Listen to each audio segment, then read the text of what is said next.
दोस्तों, स्वागत है आपका एक बार फिर। ये वीडियो बनाने का पर्पस बेसिकली उन एस्पिरेंट्स के लिए है जिनका प्रीलिम्स क्रैक नहीं हुआ है, चाहे वो पहला अटेम्प्ट हो, चाहे वो दूसरा हो, चाहे वो तीसरा हो, चौथा हो, पाँचवा या इवन लास्ट अटेम्प्ट हो। इस स्ट्रेटजी को फोकस करने की कोशिश कीजिएगा। हैव सम आइडिया, थोड़े से एक आइडिया ले लो, सही बोल रहा हूँ, टैली करो, दोस्तों से डिस्कस करो क्या ये वाकई हो सकता है, तो गो फॉर दैट। अगर हल्का सा भी एक धेले का भी विश्वास हो तो आंख बंद करके इस बेझिझक होके इस पे विश्वास करके चलना, आपको फ़र्क खुद पे खुद देखने को मिल जाएगा। यहाँ कोई प्रमोशन नहीं, कोई एडमिशन्स नहीं, सिर्फ एक दिल की आवाज़ जो मैं आपको तक जो है पहुँचाना चाहता हूँ।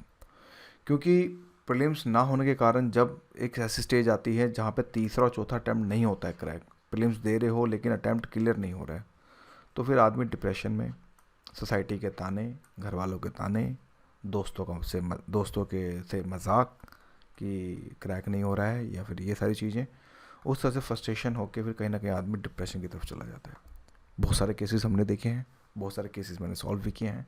तो उस केस में क्या हो कि किस तरह से हम रूबरू हो सकें, तो उसी पे एक डिटेल मैं आपको डिस्कस करूँगा। समझ आए वेल एंड गुड, नहीं आए डिसलाइक मार के निकल जाइएगा। मैं तो सिर्फ यहाँ पे यही कह सकता हूँ। क्वेश्चन यहाँ पे ये है कि 2018 से लेके 2020 का पैटर्न, एक तो पहली बात क्या कहता है, दूसरा पैटर्न क्यों बदला गया है। पहले इसको समझते हैं। 2018 से 2020 का पैटर्न को हम बाद में देखेंगे, लेकिन पैटर्न यहाँ पे क्यों बदला गया है। आखिर 2018 से लेके 2020 तक के क्वेश्चंस में किसी का भी करंट अफेयर नहीं आ रहा है, included us as well as. चाहे कोई भी बड़े सूरमा हो, चाहे कोई भी खलीफा हो, किसी का करंट अफेयर मैच नहीं कर रहा। क्यों? यूपीएससी निकाल रहा है अप्लाइड करंट अफेयर। अप्लाइड का मतलब ये है कि आप समझ गए होंगे कि चीज़ें करंट से उठा के उसको पास तक घुसा देना। लो भी करो आप, एक बेसिक अंडरस्टैंडिंग, एक बेसिक कॉमन सेंस आपका वो देखना चाहता है।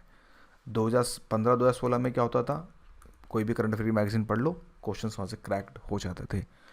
अब यहाँ पे पैटर्न बदल रहा है। इवन लोग पैकेज निकाल रहे हैं करंट अफेयर वीडियो का, करीब 3-3 घंटे की, मान लो एक महीने में 40 वीडियो होती हैं। मैं देख रहा हूँ, मैं सारी चीज़ें एनालाइज कर रहा हूँ, मैं उन्हीं चीज़ बता रहा हूँ। यार दोस्तों, मैं एक बात पूछना चाहूँगा, अगर मान लो 30 वीडियो हैं 3-3 घंटे की, 90 घंटे आप कैसे अपने आप को टॉलरेट कर पाओगे एक महीने का? कॉमन सेंस लगाना। वीडियो देख के अगर आईएएस हो जाता ना, तो सारे लोग आईएएस हो जाते हैं आज, क्योंकि सभी लोग वीडियो देखते हैं। तो फिर हम यहाँ पे क्या कर रहे हैं? अगर आपने सिविल सर्विस क्रैक करना है, एक चीज़ दिमाग में सेट कर लेना कि बुक्स ही आपको विन कराएंगी। आपको जीत का जो मार्ग है किताबें ही देंगी, वीडियो नहीं। तो कुछ लोग जो दिन रात वीडियो में लगे पड़े हैं, जिसे हम ट्रेंड हम देख रहे हैं, लोगों को इन्फ्लुएंस किया जा रहा है, उन चीज़ों से थोड़ा सा बचने की कोशिश कीजिएगा। बाकी आप लोग खुद समझदार हैं। पैटर्न बदलने का रीज़न यहाँ पे ये है कि ये लोग कोचिंगवाद को ख़त्म करना चाहते हैं।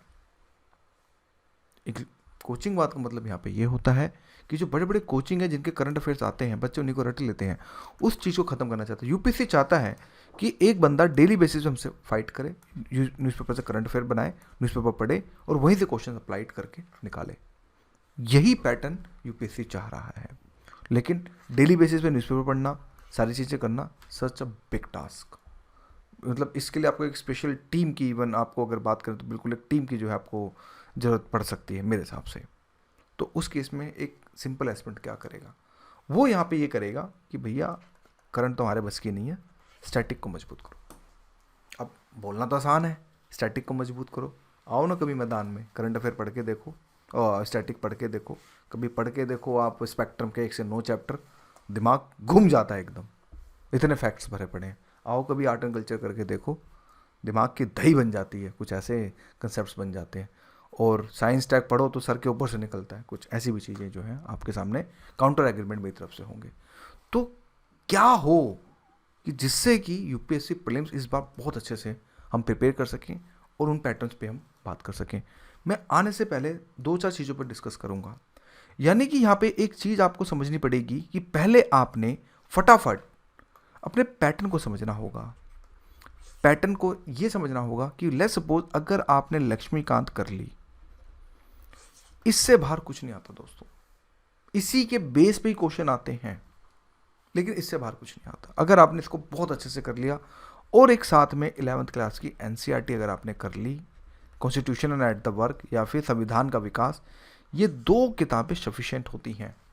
यहाँ पे समाजवाद, क्षेत्रवाद, जो भी इसको बहुत अच्छे से बताया गया है, सोशलिज्म जो भी है, मार्क्सिज्म, यहाँ पे इसके पूरे कंसेप्ट आपको लक्ष्मीकांत से आपको दिख जाते हैं।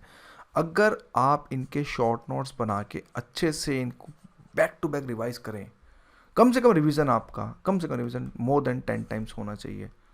टॉपर्स तो कहते हैं 5 टाइम पढ़ लो, 5 टाइम में दिमाग में बैठता नहीं है। दिमाग में बैठाने के लिए कम से कम आपको 10 टाइम से आपको रिवीजन जरूर करनी पड़ेगी। नहीं करेंगे नहीं होगा क्रैक।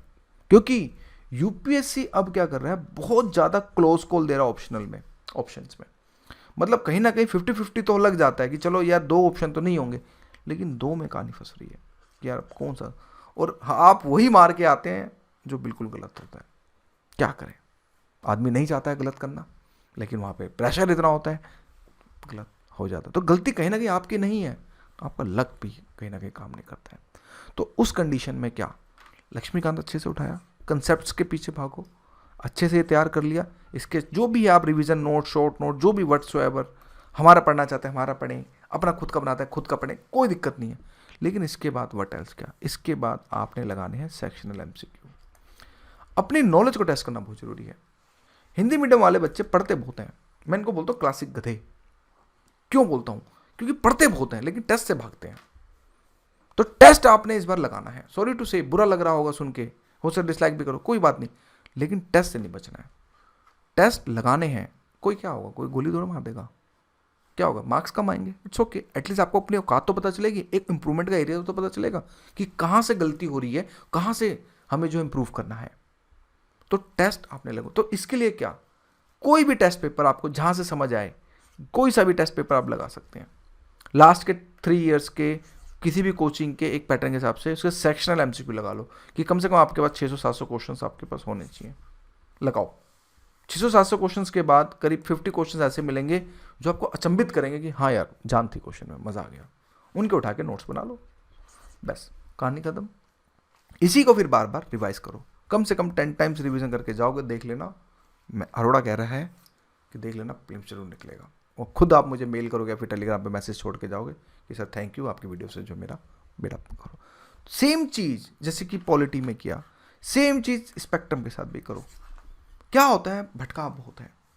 अब स्पेक्ट्रम में तो क्वेश्चन बने नहीं इस साल, तो लोग डिफरेंट डिफरेंट बुक्स रेफर कर रहे हैं। अरे भैया स्पेक्ट्रम ही पढ़ो, चाहे आए या ना आए, इससे बाहर कुछ नहीं। स्पेक्ट्रम ने ऑलरेडी 99% फैक्ट्स और साथ में सोर्सेज को इंक्लूड किया है। अब 1% कहाँ से आ रहा है, क्या कर सकते हैं। तो बेटर स्पेक्ट्रम करो, लेकिन साथ में ओल्ड एनसीईआरटी 6 to 8 भी करो। हाँ इस बार दिल कह रहा है करो इसको, मैं कभी रिकमेंडेड नहीं करता हूँ ना, पैटर्न के हिसाब से मैं बात कर रहा हूँ क्योंकि पैटर्न हमेशा हमारे चेंज होंगे। 6 to 8 ओल्ड एनसीईआरटी जरूर लेना इस बार, और इसको उठा के कर लेना।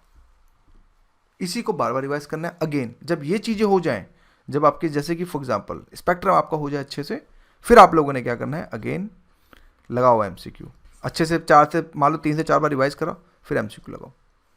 कलेक्ट करो पेपर्स, करीब 6 से 7 पेपर जिनमें 100 क्वेश्चन हो, कलेक्ट करो और उनको लगाओ एमसीक्यू, और अपने आप को एनालाइज करो। सिली मिस्टेक्स, स्टूपिडिटी जो आप करते हो, अरे यार नोट नहीं देखा, शिट गलत हो गया, अरे यार ये नहीं देखा, वो नहीं देखा, क्वेश्चन नहीं समझ पाया। जब तक 700 एमसीक्यू नहीं करोगे किसी भी सब्जेक्ट के, जब तक नहीं होगा। एमसीक्यू लगाने जरूरी हैं। अगर आप एमसीक्यू लगा के नहीं आ रहे हो, आप बोल रहे नहीं हम नहीं लगाएंगे, हम डायरेक्ट यूपीएससी में झंडे गाड़ के आएंगे, तो फिर झंडा आपके अंदर गड़ेगा, कुछ नहीं होगा फिर आपका। अगेन फिर फेलियर की तरह मुंह देखोगे, डिप्रेशन देखोगे, फिर आप ये बोलोगे हमारे बस की नहीं है यूपीएससी और हम यूपीएससी नहीं क्रैक कर पाएंगे। तो उस कंडीशन में आपने एमसीक्यूज को लगाना बहुत ज़रूरी है। फिर उठाओ ज्योग्राफी, ज्योग्राफी करना बहुत इंपॉर्टेंट है। मैप बेस एनसीईआरटी 6 to 12 में इतने मैप हैं, अगर इन्हीं कोई अच्छे से कर लो ना आपको एटलस देखने की ज़रूरत है, ना आपको किसी और चीज़ की देखने की ज़रूरत है। ज़्यादा मन करे मुरनाल की पीपीटी को डाउनलोड कर लेना, ज्योग्राफी वाली, रात अनिल वाली, उसी को उठा के उसी को बार बार देखो, सारे कंसेप्ट क्लियर हो जाते हैं। सच बता रहा हूँ, जो आप बड़ी बड़ी ऑक्सफोर्ड की जो ये लेके घूमते हैं ना, और ये भी दुनिया भर की जो नई नई मैगजीन्स आ रही हैं, मैप्स के लिए, मैप्स के लेक्चर्स भी चल रहे हैं, क्लासेस भी चल रहे हैं, कोई फ़ायदा नहीं है। NCERT is the key source. अगर आप जब तक ये नहीं करेंगे, साथ में इंग्लिश मीडियम वाले GC लोंग लगा लें, हिंदी मीडियम वाले सविंदर सिंह लगा लें। सविंदर सिंह को पढ़ना इस बार बहुत ज़रूरी है। सविंदर सिंह को पढ़ लो, काम हो जाएगा, फिजिकल ज्योग्राफी नहीं रुकेगी। उसके बाद अगेन पैटर्न क्या होगा, लगाओ फिर 700 से 800 MCQ ढूंढो, कहीं ना कहीं मिलेंगे, टेलीग्राम पे, व्हाट्सएप पे, फेसबुक पे, कहीं ना किसी ग्रुप पे जरूर मिलेंगे आपको। उनके MCQs आप जो यहाँ पे लगा लो। समझ आ गया? अगर आप इस पैटर्न को थोड़ा सा एनालाइज करें, इस चीज़ को, अगर मैं यहाँ पे एक पैटर्न लेके आ रहा हूँ, इस चीज़ को समझने की कोशिश कीजिएगा। अगर आप इकोनॉमी ध्यान से समझिएगा, 24 क्वेश्चन इकोनॉमी से, इंडियन हिस्ट्री से मान के चलो 7 से 8 क्वेश्चन, जो मॉडर्न हिस्ट्री जिसको हम कहते हैं, 7 से 8 क्वेश्चन, पॉलिटी से 17 क्वेश्चन, ज्योग्राफी से 12 क्वेश्चन। अगर आप इनको प्लस कर दो तो ऑलमोस्ट आपका सिलेक्शन यहाँ हो जाता है। देख रहे हैं मेरी बात को? बहुत गहराई वाली बात बोल रहा हूँ। यानी कि अगर आप आर्ट एंड कल्चर को भी छोड़ दें, मान लो यार नहीं आ रहा, पल्ले नहीं पड़ रहा, छोड़ो यार, कभी पढ़ा ही नहीं कल्चर, ठीक है, 24 7 31 और 17 48 और 12 60। बताइए अब आप। बाकी अभी तो मैंने इन्वायरमेंट की तो बात ही नहीं करी, इन्वायरमेंट की बात नहीं करी, साइंस टेक की बात नहीं करी, मैंने IR की बात नहीं करी। मैं सिर्फ वो चीज़ें बात करी हैं जो बिल्कुल स्टैटिक हैं, जो चीज़ें करी जा सकती हैं। अब बोलेंगे इकोनॉमी के लिए क्या करें, या जो सा सोर्स आपको समझ आता है वो करो। The best source NCERT 9 to 12। उसके बाद there is some trend, English medium वाले Shri Ram, the best book अभी आज के ट्रेंड में, श्री राम को रेफ़र करें। या फिर जिनके पास रमेश सिंह है वो आप रमेश सिंह रेफ़र कर सकते हो, या किसी के पास कोई और शंकर गणेश है आप वो रेफ़र कर सकते हो, दैट्स फाइन। तो हिंदी मीडियम वाले क्या करें भैया? हिंदी मीडियम वालों के लिए एक ही चीज़ बोलूँगा, बेस्ट है आप रमेश सिंह कर लो, लेकिन सिलेक्टेड करना है, ओनली कंसेप्ट के पीछे भागो। यानी कि कहने साथ में फिर इसके अगेन वही 700 से 800 MCQ लगाओ, कहानी खत्म। फिर उसके बाद कम से कम 10 फुल मॉक टेस्ट जरूर लगाने हैं, ताकि आपको टाइम मैनेजमेंट पता चल सके, सिलेक्शन क्यों नहीं होगा। अगर एनालाइज करो इस चीज़ को तो आपको यहाँ पे ये चीज़ें पता चलेंगी कि इकनॉमी अगर आपने कर ली, और आपने मॉडर्न हिस्ट्री कर ली, और आपने इंडियन पॉलिटी कर ली, और ज्योग्राफी कर ली, बाकी हटाओ, कोई दिक्कत नहीं है, इनमें कोई दिक्कत नहीं है, हटाओ। लेकिन अगर ये कर लिया तो सिलेक्शन क्यों नहीं होगा, मेरे से बताइए। लेकिन हाँ, एक चीज़ जरूर बोलूँगा, भटकाव नहीं। भटकाव इन द सेंस यहाँ पे ये होता है दोस्तों, अगर आप स्टिक विद वन की फिलॉसफी देखी होगी, चाहे आए ना आए इट्स ओके, लक्ष्मीकांत सफिशिएंट है तो इसी को बार बार करो, क्वेश्चन नहीं बन रहे कोई बात नहीं, समझो क्या हो गया, पर यही इसी पे स्टिक, स्पेक्ट्रम के साथ स्टिक रहना है। श्री राम की जो बुक आ रही है उससे जो आपको स्पेशली जो स्टिक रहना है। तो ज्योग्राफी में NCERT से स्टिक रहना, जब ये सारी चीज़ें होंगी तो सिलेक्शन हो जाएगा। बस यही बताना था। बाकी वीडियो देखते रह जाओगे, किसी का पैकेज लोगे, कुछ नहीं फ़र्क होगा। डेली टारगेट्स के साथ आप फाइट करो। यानी कि अगर मान लो कल आपने पढ़ना है, मान लो कल पढ़ते हो, तो आज रात को अपने टारगेट सेट कर लो कि कल का मेरा टारगेट क्या है। बस उसका एक दिन पहले टारगेट आपका सेट होना चाहिए। जब तक टारगेट सेट नहीं होगा जब तक नहीं कर पाओगे। टारगेट सेट करके चलो, काम हो जाएगा। बस दोस्तों यही कहना था और कुछ नहीं। Thank you for watching my video.